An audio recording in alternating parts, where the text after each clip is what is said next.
সাইয়্যিদুল ইস্তিগফার পড়লে কি কি লাভ হয় জানালে উপকৃত হব। ভাইরা আমার, সাইয়্যিদুল ইস্তিগফার মানে হলো সকল ইস্তিগফারের মধ্যে শ্রেষ্ঠ ইস্তিগফার। সাইয়্যিদুল ইস্তিগফার মানে হলো আল্লাহর কাছে মাপ চাওয়ার শ্রেষ্ঠ এবং সবচেয়ে উত্তম দোয়া। বলে দিব কোনটা? আল্লাহুম্মা আনতা রাব্বি, হে আল্লাহ আপনি আমার রব, লা ইলাহা ইল্লা আন্ত, আপনি ছাড়া সত্যিকার কোনো মাবুদ নাই।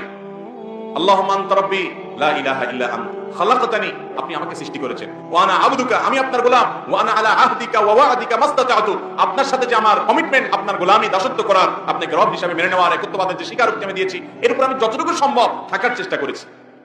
আউযু বিকা মিন শাররি মা সানাতু, কিন্তু এরপরও আমার দ্বারা কিছু অপকর্ম হয়ে গেছে, সেগুলোর ক্ষতি থেকে আমি আপনার কাছে পানাহ চাই, তার জন্য আমার জন্য কোনো ক্ষতি না হয়, শাস্তি না হয়।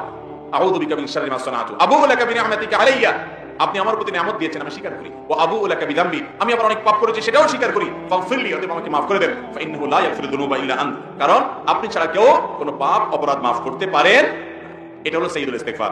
এই ইস্তিগফারের ফজিলত কি? এর ফজিলত হলো নবী করিম সাল্লাল্লাহু আলাইহি ওয়াসাল্লাম বলেছেন, যদি কেউ সকাল বেলায় এই সাইয়্যিদুল ইস্তিগফার, সবচেয়ে ক্ষমা চাওয়ার সবচেয়ে শ্রেষ্ঠ দোয়াটা পাঠ করে সকালে, এবং ইয়াকিনের সাথে পাঠ করে, বিশ্বাসের সাথে পাঠ করে, তাহলে সারা দিনের মধ্যে যদি কখনো তার মৃত্যু হয়, তাহলে সেই ব্যক্তি আহলুল জান্নাহ বা জান্নাতবাসীদের অন্তর্ভুক্ত হবে। সন্ধ্যার সময় যদি এই দোয়া কেউ পড়ে এরকম বিশ্বাসের সাথে, ইয়াকিনের সাথে, তাহলে সেক্ষেত্রে ওই রাতের ভিতরে যদি তার মৃত্যু হয়, সেও আল্লাহ রাব্বুল আলামিনের কাছে জান্নাতবাসী হিসাবে যাবে ইনশাআল্লাহ। অতএব সাইয়্যিদুল ইস্তিগফার পড়বো তো ইনশাআল্লাহ। সাইয়্যিদুল ইস্তিগফার এটা আমাদের মধ্যে একেবারে মুখস্থ হয়ে যাওয়া উচিত, বারবার করে আমাদের পড়া উচিত।